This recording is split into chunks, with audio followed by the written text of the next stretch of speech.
వనస్థలిపురంలో RS brothers mega shopping mall Akkineni Naga Chaitanya మరియు శోభితా గార్లచే September 26న ఘన ప్రారంభం.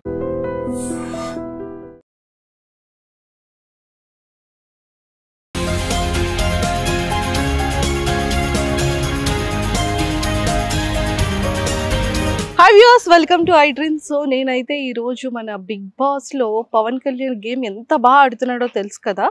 సో 15 days అగ్ని పరీక్షలో విన్ అయ్యి బిగ్ బాస్ రియాలిటీ షోలో కూడా వచ్చేసాడు. ఆల్మోస్ట్ 2 weeks కంప్లీట్ అయిపోయి 3rd weekకి కూడా వచ్చేసి. సో మరి అసలు వాళ్ళ ఫ్యామిలీ ఎలా ఉంటుంది అండ్ ఆర్మీ నుంచి లీవ్ ఎన్ని డేస్ అసలు ఇచ్చారు అండ్ అంత చిన్న ఏజ్లో ఆర్మీకి వాళ్ళ డాడీ ఇష్ట ప్రకారంగా పంపించారని మన ఇంటర్వ్యూలో చెప్పాడు కాబట్టి. అండ్ వాళ్ళకి ఒక చిన్న పాన్ షాప్ ఉంది అండ్ ఇక్కడ అంకుల్ షాప్లోనే ఉన్నారనమాట. సో అంకుల్తో కూడా మాట్లాడి అసలు ఆర్మీ అనేది ఎందుకు అంత ఇంట్రెస్టెడ్గా ఆర్మీకి పంపించాల్సి వచ్చింది పవన్ కళ్యాణ్ని.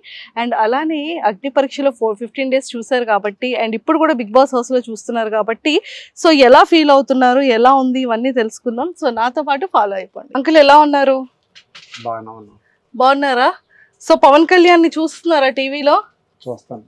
నేను ఇంటర్వ్యూ మీ అబ్బాయిని చేసినప్పుడు తమ్ముడు ఏం చెప్పాడంటే, అక్క నేను ఇంకా మంచి ఏదైనా జాబ్ చేయాలనుకున్నాను కానీ మా నాన్న ఇష్ట ప్రకారంగా నేను ఆర్మీలోకి వెళ్ళాను అని చెప్పారు. మా దగ్గర పోలీస్ డిపార్ట్మెంట్, మా బాబాయ్ పోలీస్ డిపార్ట్మెంట్, మా అన్నయ్య పోలీస్ డిపార్ట్మెంట్, మా అబ్బాయిని కూడా పోలీస్ డిపార్ట్మెంట్ లో చూడాలని నా మొదటి నుంచి మా నాన్నగారు కూడా మా మనవను కూడా మీరు చేయరాని చెప్పడం జరిగింది. ఆ దీంట్లో వాడిని పెంచవచ్చు. సో మొత్తానికైతే ఎంత మంచి రెస్పెక్ట్ వచ్చింది చూసారా మీరు? చూసాను. అగ్ని పరీక్షలో ఎలా ఆడాడు చూసాను. వాడికి యాక్టింగ్, తమ్ముడికి యాక్టింగ్ అంటే చాలా ఇంట్రెస్ట్ అంట కదా. వాడికి ఇష్టం, మాకు చెప్పాడు. మాకు జాబ్కి వెళ్ళ కూడా అన్నాడు. వెళ్ళను అంటే ఏది ఏమైనా సరే నువ్వు జాబ్కి వెళ్ళాల్సిందే, నువ్వు తాడు పట్టుకో, అదే నీ అదృష్టం బాగుండి తగిలితే అటు నుంచి నీ ఇష్టం ఏదైనా చూసుకో. నా ఉన్న స్తోమతలో నువ్వు జాబ్ సంపాదించుకొని నీ డబ్బుతో నువ్వేం చేసుకో నీ ఇష్టం. నా కర్తవ్యం, నా ధర్మం ప్రకారం నేను చదివించాను. నువ్వు జాబ్ కొట్టిన వరకు కొట్టి నువ్వు ఎక్కడికి వెళ్ళిపోయినా నాకు అభ్యంతరం లేదు. సో ఇప్పుడు మరి 1 year మాట్లాడలేదంట మీతో జాబ్కి వెళ్ళిన తర్వాత? 1 year అమ్మా. 1 year 14 నెలలు. 14 నెలలు అంటే సంవత్సరం 2 నెలలు మాట్లాడలేదు. 2 నెలలు మాట్లాడాలి. మరి ఎప్పుడైనా మరి మీరు ఫోన్ చేయడం ఏమైనా చేసినా కట్ చేసేవాడు, మాట్లాడేవాడు కాదు. అంటే మనసులో అంత కోపం పెట్టుకున్నాడు. చాలా కోపం. ప్రేమ అలాగే ఉంటది, కోపం అలాగే ఉంటది. అది మాత్రం బాగా ఉంటుంది. సో ఇక్కడ ఎప్పుడైనా సెలవులకు వచ్చేటప్పుడు మీకు హెల్ప్ చేస్తూ ఉంటాడా? వస్తాడు. సెలవులకు వచ్చినా సరే ఎక్కువ వాళ్ళ తమ్ముడితో ఏదో చెప్పాలని చెప్తాడు, వాళ్ళ అమ్మతో ఏదో మాట్లాడుతాడు. ఏదో 2 నిమిషాలు బాగున్నావా అంటాడు, ఏదో చెప్తే వాళ్ళకి అంటాడు, వెళ్ళిపోతాడు. మళ్ళీ ఫ్రెండ్స్ తో తిరుగుతాడు, మళ్ళీ వచ్చిన 15 రోజులు 1 నెల రోజులు కూడా కనీసం పావుగంట కూర్చొని మాట్లాడే భోజనం కూడా మాత్రం కూర్చొని చేయడు. ఎందుకని? ఆడంటే నేను తిరగడానికి వచ్చాను, ఇక్కడికి నేను కూర్చొని ఊసలాడడానికి వచ్చాను అంటాడా? ఆడికి తెలియదు. ఇంటి దగ్గర వెళ్ళకుండా వాడు స్నానం చేసేటప్పుడు కూడా బాత్రూంలో నీళ్ళు నేనే పెట్టవలసి వచ్చేది.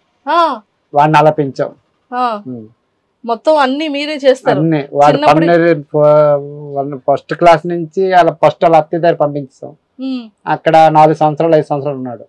మాకు హెల్త్ ఇష్యూ అవడం వల్ల, మా ఆర్థిక పరిస్థితుల వల్ల మేము ఆల్రెడీ ఇక్కడ ఉండేవాళ్ళం కాదు, బయటలో ఉండేవాళ్ళం. ఏదో వ్యాపారం ఇచ్చి అక్కడికి వెళ్ళిపోయాం. వాడు పుట్టిన తర్వాత నాకు హెల్త్ ఇష్యూ అయిన తర్వాత వీడిని మా మేనత్ కడ పంపించాం. అక్కడ చూసుకున్న తర్వాత అక్కడి నుంచి మళ్ళీ హాస్టల్ జాయిన్ చేసాం రామచంద్రపురం. 10th వరకు చదివాడు. వాడిని అంతా బయటనే ఉంచాం.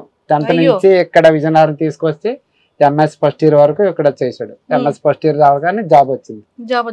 వెళ్ళన్నాడు, వెళ్ళిపో మళ్ళీ వచ్చేస్తున్నాను, వెళ్ళిపోయి నువ్వు వస్తున్నా ఇంటికి రావద్దని చెప్పేసాను. అంత పెద్ద మాట అన్నారా? చెప్పేసాను రావద్దని. అందుకే బాధపడ్డాడు. చెప్పాడు. వాడి ఇంటికి వెళ్ళి కాల్ ఎడతాను, కాల్ ఇటు ఉంటది, SR నో చెప్పాడు. మరి ఏం చెప్పడానికి లేదు అక్కడ. నువ్వైతే రావద్దు ఇక్కడికి. ఇంకా కానీ తప్పదు, తల్లిదండ్రులు అయిన తర్వాత. కానీ ఈ రోజు ఆ రోజు అలా ఒగ్గిస్తే వచ్చిరా అన్నాను అనుకో, ఆడ పరిస్థితి ఎలా ఉంటుందో తెలియదు. సో అందుకే మంచి పొజిషన్ లో ఉన్నాడు. అందుకే పిల్లలు ఎప్పుడు తల్లిదండ్రుల మాట వినాలి. అలా పెద్దలు ఏంటంటే మేము అనుభవంతో చెప్తాం, వాళ్ళకి ఏంటంటే తల్లిదండ్రులు ఉన్నంత వరకు ఆ బాధ అనేది తెలియదు. నేను అనుభవించాను బాధ. మా అమ్మ నాన్న ఉన్నప్పుడు నేను ఎవరు మాట వినడా. చాలా ఎక్కడెక్కడో తిరిగాను, తిరిగి వచ్చి లాస్ట్కి వచ్చేసరి మళ్ళీ ఆ సుందరపేట వచ్చి రావాల్సి వచ్చింది. ఇక్కడే బతుకు తీరే ఏదో గ్రామస్తులు పెద్దల మనుషులు అందరూ అంగీకారంతో ఏదో షాప్ పెట్టుకొని అలా పోతే జీవితం. సో ఇప్పుడు బిగ్ బాస్ హౌస్ లో గేమ్ ఆడుతున్నాడు, మీకు ఎలా అనిపించింది? వాడైతే బాగా వాడు ఎక్కడ మాట్లాడాలో, ఎక్కడ అవసరం అయితేనే మాట్లాడతాడు. వాడికి అవసరం లేని దాంట్లో దూరడు. వాడు మొదటి నుంచి వాడు మాట్లాడాలనుకుంటే అది అక్కడ ఆడి విషయం ఉంటేనే మాట్లాడతాడు, లేకపోతే దూరడు, పక్కన ఉంటాడు. వాడు మొదటి నుంచి ఆడి మెంటాలిటీ. ఎవరని ఏమన్నా చెప్పితే ఏ విషయం చెప్పాడు అనుకో ముందు రియాక్షన్ అయిపోతాడు, అంటే ముందు నమ్మేస్తాడు. ఆ నమ్మడమే ఈ రోజు వాడికి ఆ బాధ కలిగింది. నమ్మడమే, ప్రతి వ్యక్తిని నమ్మేస్తాడు, ముందు నమ్మేస్తాడు. నమ్మేసిన తర్వాత వాళ్ళ గురించి తెలుసుకున్నా ఉపయోగం ఉండదు, సై జారిపోతుంది, అయిపోయింది అంతా. ఇప్పుడు కూడా గేమ్ ఆడుతాండే కానీ కాస్త ఎక్కడో నాకు చిన్న భయం వేస్తుంది. వాళ్ళు ఏదో చెప్పేదాన్ని నమ్ముతాండా, లేకపోతే బిగ్ బాస్ ఇచ్చిన టాస్క్ ఆడుతాండా. కొందరు వీడికి కొన్ని ఏదైనా ఆశ చూపెట్టాడు అనుకోండి, వీడు కొద్దిగా పొంగిపోతాడు. వీడికి యాక్టింగ్ అంటే ఇష్టం.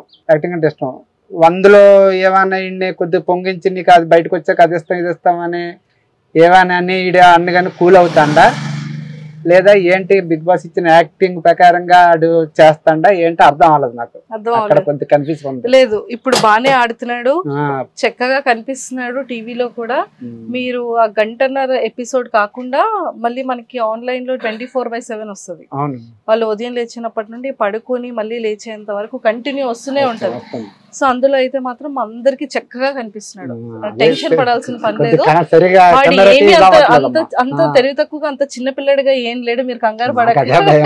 అంతే వాళ్ళు పెద్ద సెలబ్రిటీలు, అది మనం ఏదో సాధారణ కుటుంబం నుంచి ఏదో ఒక పల్లెటూరు నుంచి ఏదో మా బతుకు తీరు కోసం మేము ఇదైనా అది ఎందుకు భగవంతుడు ఇచ్చాడు అవకాశాన్ని. వాడికంటే ఫుల్ పిచ్చి యాక్టింగ్ అంటే, చాలా పిచ్చి. హాస్టల్లో ఉన్నప్పుడు కూడా ఎక్కువ ఇంట్రెస్ట్ స్టేజ్ల మీద అక్కడ ప్రోగ్రామ్స్ వేస్తే యాక్టింగ్ వేసాడు. వాడికి అవార్డు కూడా ఇచ్చారు అక్కడ.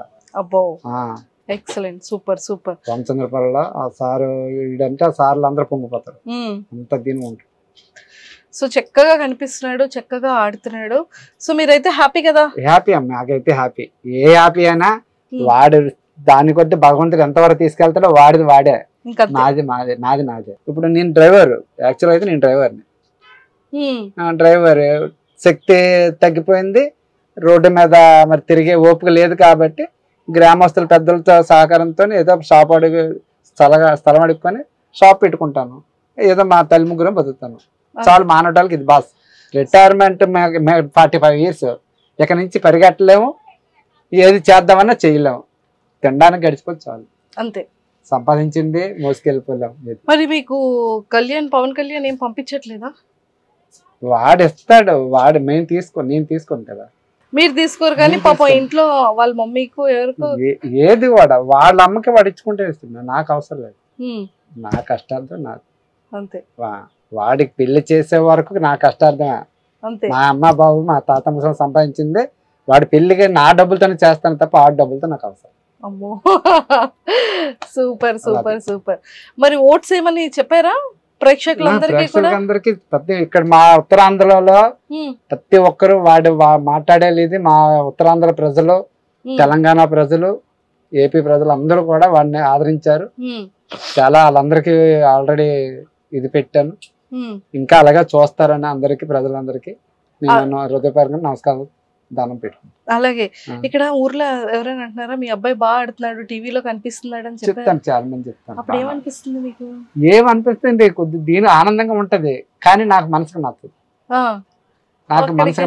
అక్కడికి వెళ్ళిపోతే బాగుండు, మళ్ళీ ఉద్యోగానికి మళ్ళీ ఏం ఆలోచిస్తాడో నాకు భయపడుతున్నారు. గవర్నమెంట్ అనేది అది ఒక తాళ్ళ బలం. ఈ యాక్టింగ్ అనేది హిట్ అయితే డబ్బులు వస్తాయి, హిట్ కాకపోతే మామూలు లేదు. ఆ సెలవులు ఉన్నాయంట, సెలవుల ప్రకారంగా ఆడుకొని మళ్ళీ వెళ్ళిపోతాడు.